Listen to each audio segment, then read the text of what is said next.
शिक्षा की बात करता हूं। आज तो हम सोचते हैं कि इंग्लिश जिसने पढ़ ली वो तो सब पढ़ा लिखा है, और जिसने हिंदी और अपनी मातृभाषा असामीज पढ़ ली वो आदमी पढ़ा लिखा नहीं है। अच्छा, एक बार मैंने वीडियो भी बनाई थी। इंग्लिश मीडियम स्कूल के बच्चे को वहां के टीचर ने स्कूल में एंट्री करते ही बोला कि क्लास में बाद में जाना, पहले सारा कचरा उठाओ तुम सब मिलकर। बोला तुम्हारा कचरा उठाने आए हम यहाँ पे या पढ़ने आए हैं? हम नहीं उठाएंगे, हमको पढ़ाई कराओ। वहीं दूसरी तरफ गुरुकुल के बच्चे को एंट्री करते ही बोला पहले बेटा कचरा उठाओ फिर क्लास में जाना। तो गुरुकुल के बच्चे को कचरा उठाने लगे। यहां बात वो नहीं कर रहा हूं कि हमारे बच्चे को कचरा उठवाया जा रहा स्कूल से, नहीं। जो व्यक्ति कचरा उठाएगा वो जीवन में कभी कचरा नहीं फेंकेगा, ये सीखने की बात है। लेकिन आज हम ही उनको बोलते हैं कि हमारे बच्चे से कचरा मत उठवाइए। सोचिए ना कि जब वो बिस्किट का पैकेट दुकान से लेता है, बिस्किट खा जाता है और पॉलिथीन को कहाँ फेंकता है? आप कहाँ फेंकते हैं? मैं कहाँ फेंकता हूँ? क्या हम देखते हैं कि डस्टबिन में ही फेंकूंगा? अगर हुआ तो फेंक देंगे, नहीं हुआ तो स्वाहा। ऐसा ही है ना?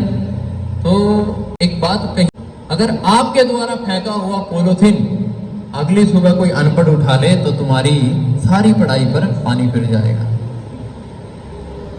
ऐसा नहीं कि तुमको पूरे देश में पूरी दुनिया तुम्हें अनपढ़ बोलने लग जाएगी, नहीं। मेरा अंदर का जो आदमी है, परमात्मा है, मेरी आत्मा है, वो मेरे को कभी भी पढ़ा लिखा नहीं मानेगी। इसलिए कभी भी आप स्कूल में जाते हैं, कॉलेज में जाते हैं, कहीं भी आप खाना पीना करने के लिए जाते हैं, कचरा तब तक नहीं होता जब तक वो गंदा ना हो जाए। आपने बिस्किट का पैकेट निकाला और छीला, खाया, तब तक फिर भी वो गंदा नहीं हुआ पॉलिथीन, उसको उठाइए, अपनी जेब में रखिए। आपको इसी बात पर गर्व महसूस होगा कि मैं और लोगों से अलग हूं। हम तो पैसे में, काम में, दौलत शोहरत में अलग होना चाहते हैं ना, कपड़े में अलग होना चाहते हैं, शकल सूरत में अलग होना चाहते हैं, बाइक में अलग होना चाहते हैं, लेकिन नहीं, हमको अच्छी आदतों में अलग होना है। हम अगर वही कचरे को अपनी जेब में डाल लेंगे तो 10 आदमी के अंदर हमारी वैल्यू बन जाएगी। अच्छा, कुछ समझदार व्यक्ति ये भी बोलेंगे लो इसने अपनी जेब को डस्टबिन बना लिया, लेकिन आपको उनकी बातों के ऊपर भी गर्व होगा। हमारे देश के प्रधानमंत्री मोदी जी जो है स्वच्छता अभियान उन्होंने चलाया। जैसे ही उन्होंने एक जगह गए थे वहां पे उद्घाटन किया और उसका जैसे ही उन्होंने रिबन खोला तो साइड में खड़े हुए लोगों को लगेगा कि मोदी जी हमको रिबन देंगे या फिर इधर पीछे फेंक देंगे और नेताओं की तरह। तो मोदी जी ने क्या किया, उसी रिबन को इकट्ठा करके अपनी जेब में डाला। अगर हमारे देश के प्रधानमंत्री स्वच्छता का ध्यान रखते हैं तो हम क्यों नहीं? ये बात बड़ी सोचने की।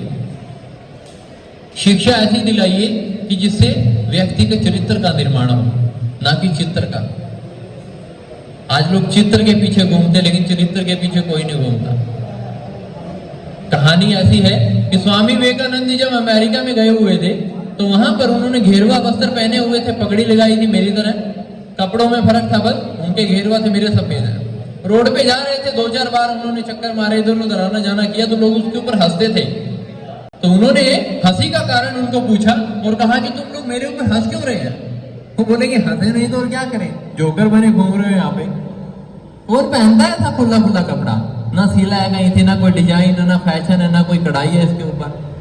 कौन यहाँ नहीं पहनता कोई। तो उन्होंने कहा कि तुम्हारे देश में चित्र से देखकर व्यक्ति के चरित्र का पता लगाया जाता है क्या? मतलब पर्सनैलिटी को देखकर उसके बैकग्राउंड का पता लगाया जाता है क्या?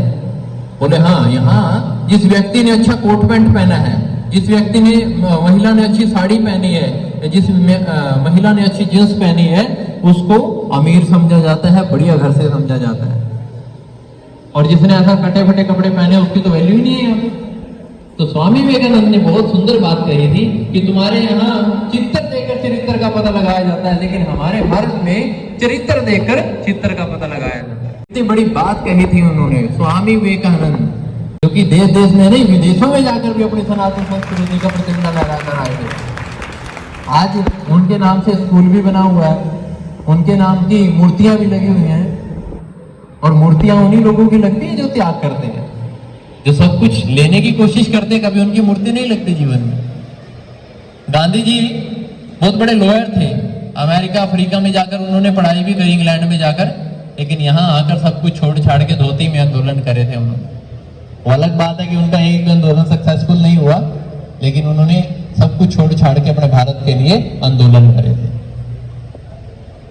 और मेरे कपड़े तो 300, 400, 500, 600 रुपए में पूरे हो जाते हैं। अगर आप मेरी उम्र के दूसरे व्यक्ति के कपड़े देखेंगे तो शायद मुझसे डबल कीमत के होंगे।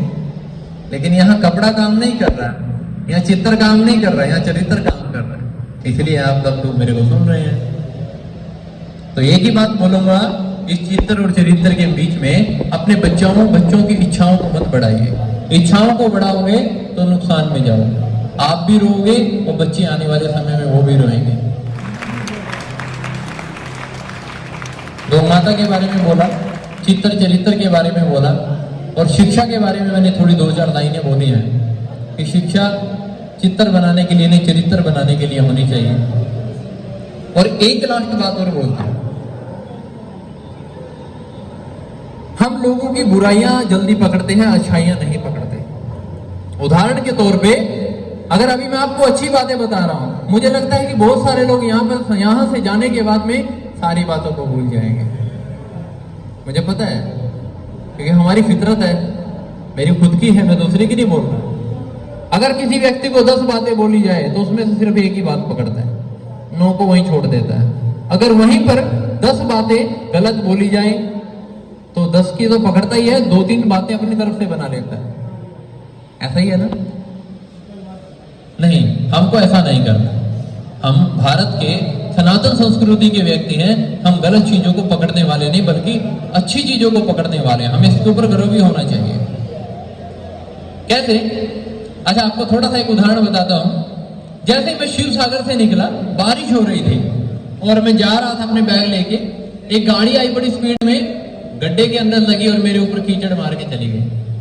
कपड़े भी सफेद ही पहने हुए थे। अब कीचड़ लग गया तो गंदे हो गए कपड़े। मैंने देखा कि कपड़े तो बहुत गंदे हो गए, चलो 2-4 हाथ मारा, इधर मैं चल दिया।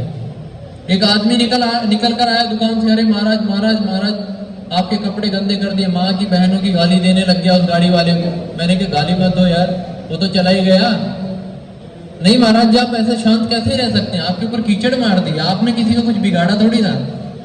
शायद मुझे लगा कि मैंने कहा उसको कि शायद पिछले जन्म में किसी का कुछ बिगाड़ा हो, उसका फल मेरे को अभी मिल गया, तो मुझे ही कोई टेंशन नहीं हो रही, तो तुम क्यों इतनी टेंशन ले रहे हो? मुझे बोले नहीं नहीं नहीं, आप देखने में अच्छे लग रहे हैं, लेकिन ऐसा करके आपके साथ। मैंने क्या, बदला जरूर लूंगा मैं उसके साथ में। मैंने उनको कहा टेंशन मतलब बदला जरूर लूंगा। वो बोले बदला कैसे लेंगे, ना तो आप उसको जानते हैं, गाड़ी लेकर भी चला गया। मेरे बदले ऐसे नहीं होते हैं, मेरे बदले कुछ अलग ही प्रकार के होते हैं। बोले कैसे? मैं भी एक दिन गाड़ी में बैठूंगा, एक दिन बाइक पे बैठूंगा, लेकिन मैं स्पीड में गाड़ी नहीं चलाऊंगा। स्पीड में गाड़ी, बोलिए, स्पीड में गाड़ी नहीं चलाऊंगा। और अगर मेरे को कोई ऐसा व्यक्ति, कोई भी व्यक्ति रोड पे ऐसा दिखा तो मैं अपनी गाड़ी को और स्लो करूंगा, और मैं किसी के ऊपर कीचड़ नहीं मारूंगा। किसी के ऊपर कीचड़, बोलिए, किसी के ऊपर कीचड़ नहीं मारूंगा। तो ये मेरा बदला होगा। अच्छा किया, बुरा किया? बोलिए ना, अच्छा क्या, बहुत अच्छा। अच्छा किया, बुरा किया? दूसरे की कमी को मैंने अपनी शक्ति बना दिया। बोलिए शंकर भगवान की, भारत माता की, गौ माता की, काली माता की, जय श्री राम।